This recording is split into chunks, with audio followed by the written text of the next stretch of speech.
You ask Tiger to solve. This deals with linear equations with one unknown. The final result is x equals -4. Let's solve it step by step. Group all x terms on the left side of the equation.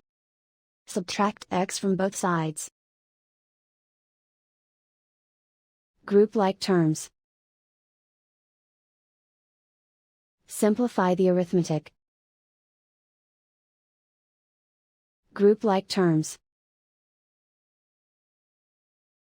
Simplify the arithmetic. Group all constants on the right side of the equation.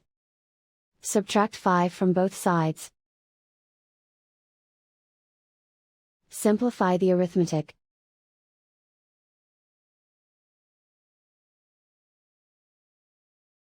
Isolate the x. Divide both sides by 2.